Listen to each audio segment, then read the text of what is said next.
good reasons scale and bad reasons don't. Isn't that the opposite of the truth? No, If you're calling these stories that give prescriptions for how to behave bad ideas, the point is those stories propagate very easily. So if we want to talk about the gun and whether it is loaded, the idea that the gun is definitely loaded, that scales really easily, right? You can pass that along in one sentence. And the consequences of being wrong about a loaded gun also scale, right? So, no. Well, if you want to talk to people about very small possibilities of very dire things happening, they trip over it. It's a hard thing to get. It's almost impossible for children to get it.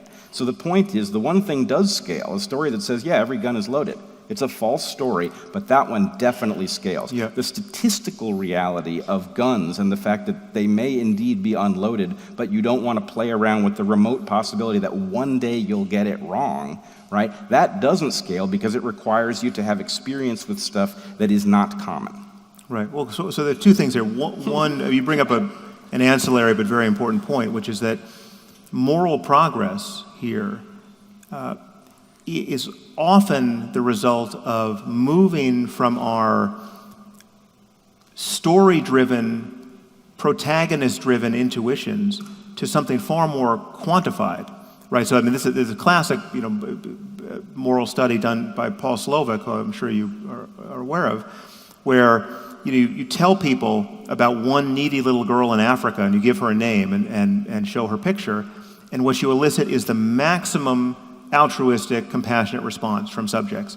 You go to another group of subjects, you tell them about the same little girl, give her the same name, but also tell them about her needy little brother, right, who has the same need, and their response diminishes, right? Just the addition of a single person diminishes the response, and this is a moral fallacy that we're all living out every day, because if you care about this one little girl, you should care at least as much about the fate of her and her brother. And when you add statistics to it... No, you shouldn't, because you'll exhaust yourself. Should. No, you shouldn't. This is a bug, not a feature. Man, you'll exhaust yourself in the attempt. No, because we need... What, are you going to care for 100 people with the same intensity that you care for one? This is what this software flaw gets us. It gets us people who will watch for hours a day with effortless and tear-stained compassion the saga of the little girl who fell down the well, but who will blithely turn the channel when they're hearing about a genocide that is raging and hundreds of thousands have already died. Sam, right? Listen, guys. This is something we have to correct for this. I'm not talking about person. No, but you're misunderstanding me to great effect here. That I'm not saying that you should personally be overwhelmed by the death toll every day. I'm not saying that it's functional for you and I to each personally get up each morning and just drink deep of the full horror of all the bad luck that is spread. No, maybe it is, but maybe we can't handle it. But as societies, we need, when you're talking about how we spend our money, how we apportion foreign aid, the kinds of wars we fight or don't fight, the kinds of then we have to correct for what is in fact a moral illusion, which is we know that if we tell we tell one compelling story about a little girl, right, we could go to war over that, right, whereas we won't be motivated by a genocide. That's the kind of thing that moves whole societies now. And if you add to it the bogus religious sanctities, if we burned a Quran on this stage tonight, the rest of our lives would be spent in hiding, right? Because of how motivated people would be to address that pseudo problem, right? That's the world we're living in, and civilization, insofar as we have a purchase on it, is a matter of correcting for those errors. And but religion, for the most part, not across the board, but for the most part, is standing in the way of those course corrections.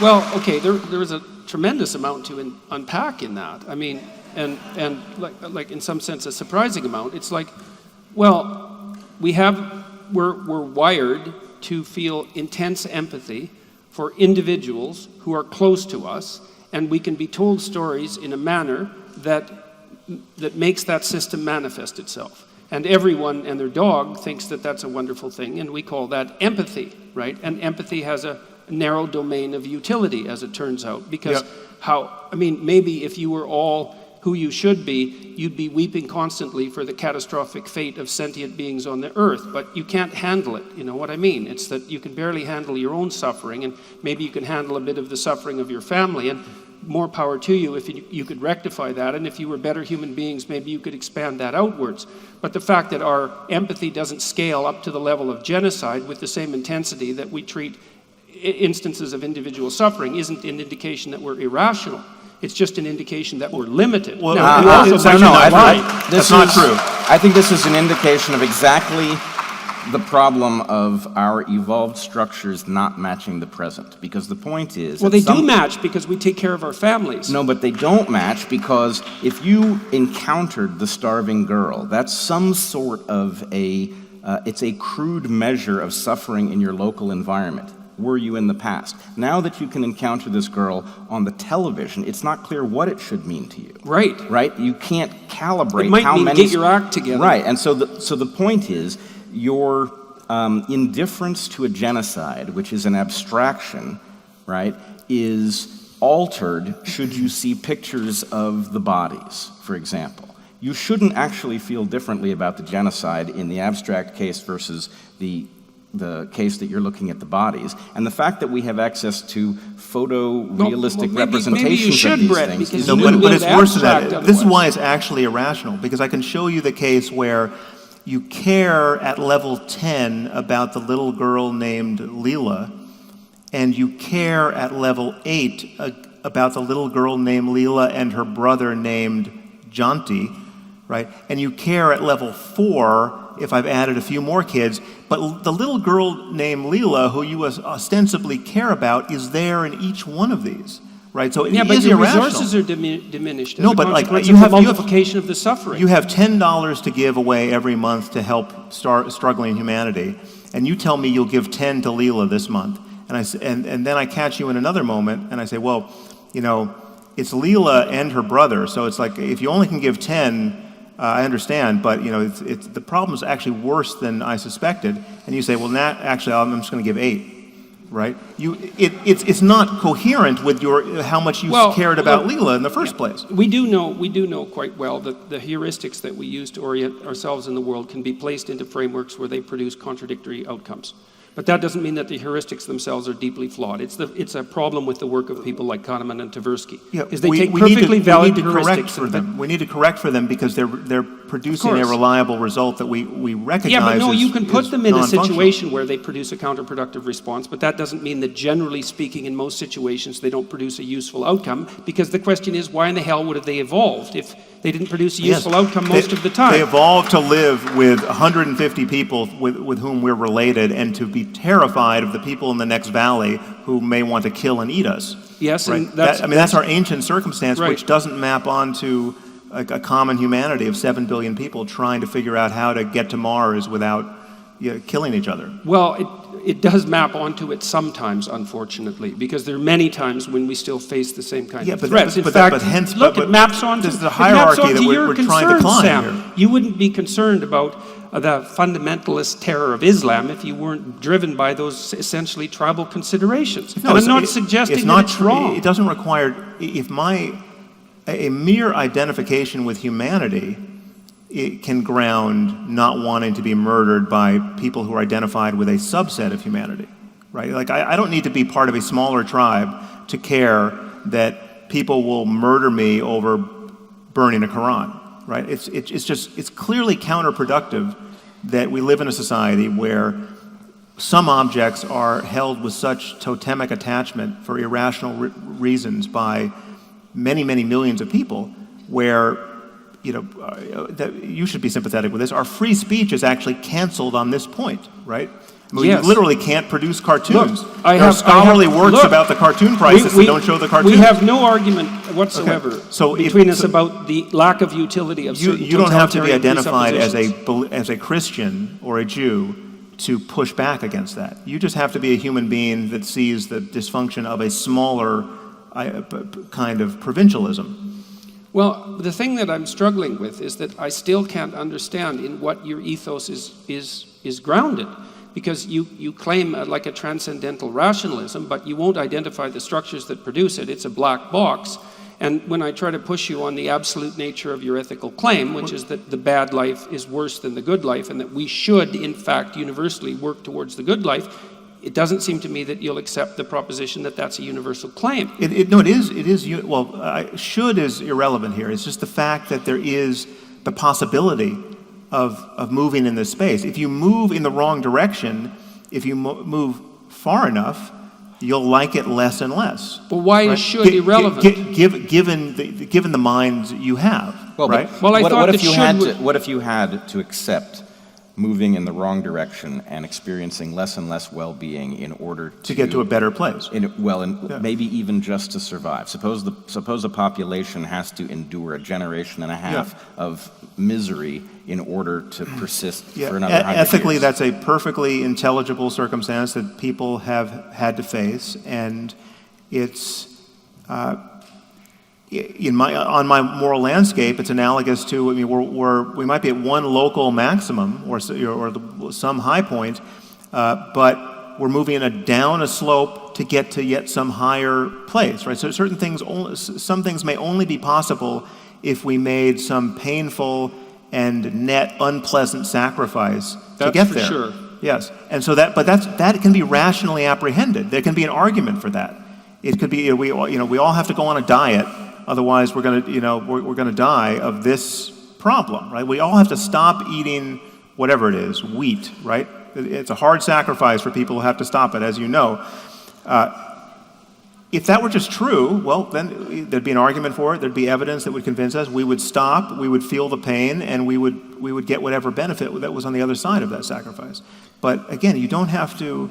It's the utility. Again, to bring it back to stories, which is, as you know, not my emphasis, but it is yours. The utility of stories is not something I'm arguing against. I mean, there's no question that certain stories are incredibly compelling, and in our conversation with one another, the moment you begin to frame something in terms of a story, people become much more interested, right? Like if 90% of what we said together tonight were framed, each point we were making as a matter of philosophy or science were framed in, well, actually, yesterday I was walking down the street and I met this guy, who's a terrifying looking guy, and all of a sudden people become much more interested, right? And then that's not an accident. And that says something deep about us that we could understand in evolutionary terms, and we might in fact want to creatively leverage to be better people. Yes. And to have better conversations. Definitely. Yes. So that's what I think. There's nothing that I say in opposition to religious dogmatism and religious sectarianism that discounts that reality. And that's a psychological reality. It's a cultural reality, and I'm not against making the most of it. My basic claim, however, is that we never need to believe that one of our books may not have a human origin in order to do that effectively. You can be just as compelled by the example of somebody like Jesus or some more modern person who strikes you as a moral hero and deeply wise, without believing anything on insufficient evidence. And as you alluded to, purely fictional stories about superheroes can have immense effect on us, and that's something we could understand and also leverage. But again, that takes us out of the religion business, and that's all I've been arguing for. So do you really believe that that the belief in the supernatural aspect of these stories never alters the calculus of what people should do? That the divine nature of a story about Jesus doesn't motivate people to do something that they might not have the courage to do otherwise? The belief that they might end up in heaven because their good work is going to be observed doesn't alter their behavior? Well, yeah, I know it alters their behavior, but rather often for the bad. Well, no, I mean, this is what worries me about. I think there's a profound net negative that we are paying the price for every day by believing in paradise, right? A belief that this life it probably doesn't matter very much at all, because we get what we really want after we die is, forget about the evidentiary basis for that belief. It's ruinous for prioritizing what we should be prioritizing in this life. And I agree with that, by the way. Yeah. Okay, well, that's interesting. Yeah. Yep. So, let me ask you this. I hear from you what might be a kind of confirmation bias, where I hear that, we've got a mixed bag. You've got supernatural claims. These supernatural claims, we all agree, have effects on the way people actually behave. And you're quite focused on the negative, and you tend to discount the positive, which might be an artifact of the fact that we're talking about the present, and therefore maybe something that's not well matched to these stories, or it might be from the idea that you have the sense that there is actually a bias, that these belief structures do and have always produced more harm than good. And also my sense that the positive can be had without those structures. So if you're talking about the contemplative experience, like, is it possible to wake up tomorrow morning feeling like Meister Eckhart, right? Feeling like you're just inseparable from the pure capital B being that is consciousness, right? And there's no separate self there, right? A self-transcending union with everything you can perceive, right? I think that can be had without any kind of religious dogmatism. That's just a matter of paying close enough attention to the nature of consciousness. So the contemplative life is one baby in the bathwater we can save. The ethical life is another baby we can save. You don't have to presuppose anything on insufficient evidence to argue about what is right and wrong and good and evil in the 21st century. And that's, so is it fair to call that a hypothesis, that not just for some people, but for everyone, the level of well-being can be enhanced through rational interaction with the questions that dictate what we do?